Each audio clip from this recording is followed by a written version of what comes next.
balik lagi bersama saya, Devi. Kita lanjut pembacaan buku yang kemarin ya. Bicara itu ada seninya dari Oh Soo Hyang. Masih di bab yang sama, bab 1, perbedaan juara 1 dan juara 2 terletak pada ucapannya. Nah, kali ini kita masuk di halaman 8 dengan judul Nyawa Logika. Ucapan logis merupakan dasar. Saya tidak percaya diri saat berbicara. Bagaimana caranya agar saya pandai berbicara? Itu adalah ucapan seorang mahasiswi yang bermimpi ikut kontes kecantikan mendatangi saya. Ia memiliki tubuh dan wajah yang menarik.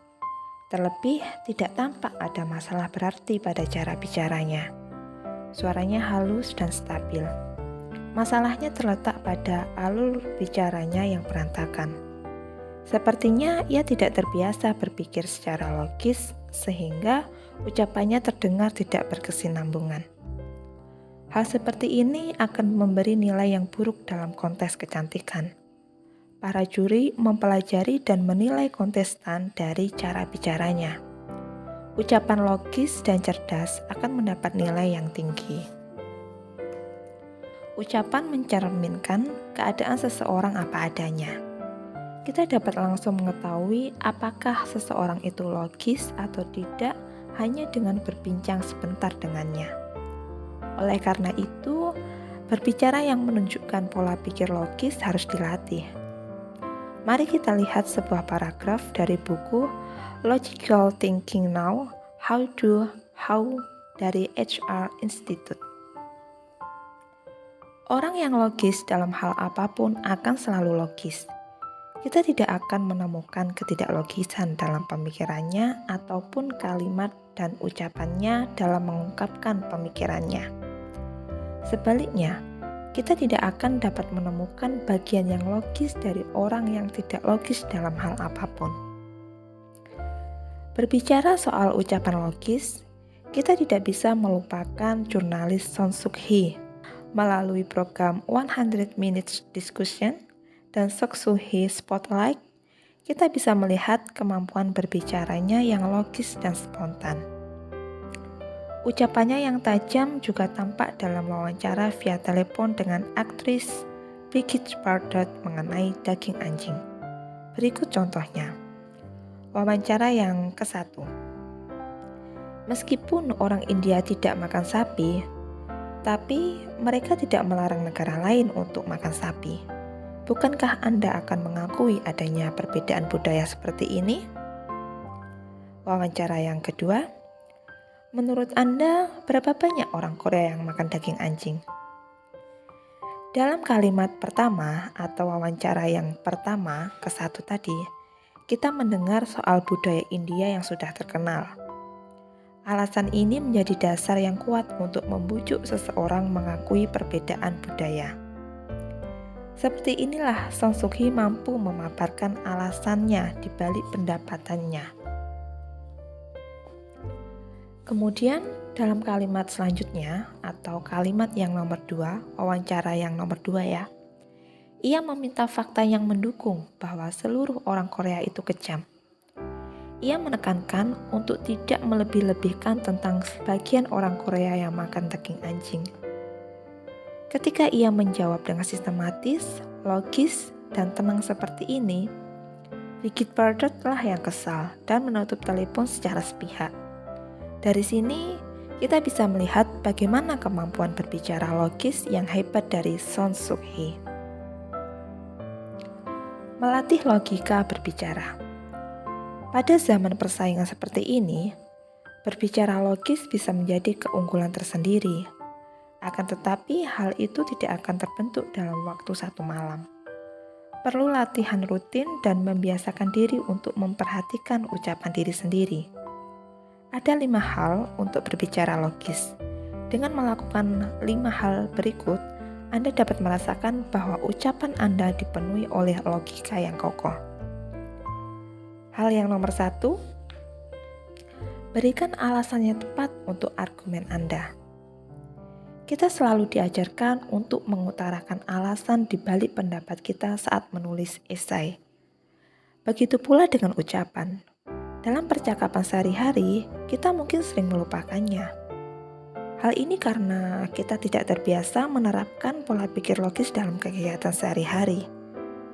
Perbedaan antara pendapat yang beralasan dan yang tidak beralasan bagaikan bumi dan langit. Kita ambil contoh seorang mahasiswa yang ingin jalan-jalan ke Eropa dan meminta izin kepada orang tuanya. Jika ia hanya mengulang-ulang pendapatnya, maka akan sulit untuk menggerakkan hati orang tuanya. Lain halnya ketika ia bisa menyampaikan alasannya. Izinkan aku untuk pergi backpacking ke Eropa 1 bulan saja, pendapatnya ya. Apalagi di era global seperti ini, penting untuk memperluas pengetahuan dan nanti pun saat melamar kerja bisa dimasukkan sebagai salah satu pengalaman. Ini alasannya. Jadi ada pendapat, lalu dimasukkan dengan alasannya. Oke?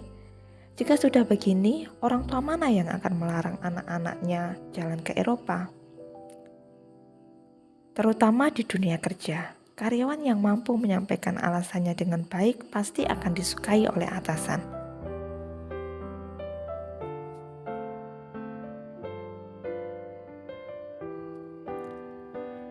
Hal yang nomor 2, hindari lompatan logika dan melebih-lebihkan. Hanya karena sebagian orang Korea suka makan daging anjing, kita tidak bisa menyimpulkan bahwa seluruh orang Korea itu kejam. Kita harus ingat untuk tidak mengeneralisasi sesuatu hanya dari contoh yang kecil. Kita juga harus berhati-hati terdapat lompatan logika. Maksud saya, kita juga harus berhati-hati terhadap lompatan logika. Dalam pepatah Jepang ada ungkapan, jika angin berembus maka tokoba akan laris.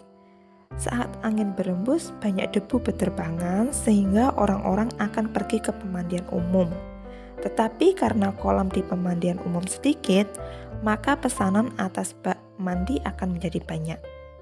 Meskipun terdengar masuk akal, tetapi kita tahu bahwa hubungan antara angin bertiup dan tokoba laris ini sangatlah jauh.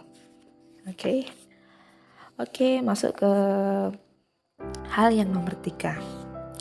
Hal nomor 3, konsisten dalam bersikap. Saat kondisi argumen kita lemah, kita akan jatuh ke dalam kontradiksi dan posisi yang membingungkan. Sebab kita akan mengeluarkan argumen baru yang berbeda dengan apa yang sebelumnya kita ungkapkan. Oleh karena itu, kita harus memiliki sikap konsisten dengan pendapat kita dari awal hingga akhir. Hal yang nomor 4, gunakan kata-kata sederhana. Ada orang yang suka menggunakan bahasa Inggris, karakter Mandarin, atau istilah-istilah tinggi yang hanya diketahui dirinya sendiri seolah-olah ia yang paling tahu segalanya. Alih-alih membantu dalam menyampaikan pendapatnya, hal ini justru akan membuatnya menerima penolakan dari lawan bicara. Ingatlah bahwa ucapan yang sulit dimengerti adalah penghalang komunikasi. Hal yang nomor 5, tetap tenang. Kita dapat menemukan orang-orang yang sentimental saat berbicara dalam acara debat di televisi. Mereka seringkali melontarkan perkataan-perkataan yang tidak berhubungan dengan topik pembicaraan. Contohnya, mencari kesalahan untuk menyerang secara personal. Hal ini muncul karena situasinya menjengkelkan. Ingatlah, kekesalan merupakan hal yang dilarang karena akan menciptakan pembicaraan yang tidak logis, dan bersikap tenang sangat dibutuhkan dalam situasi seperti ini.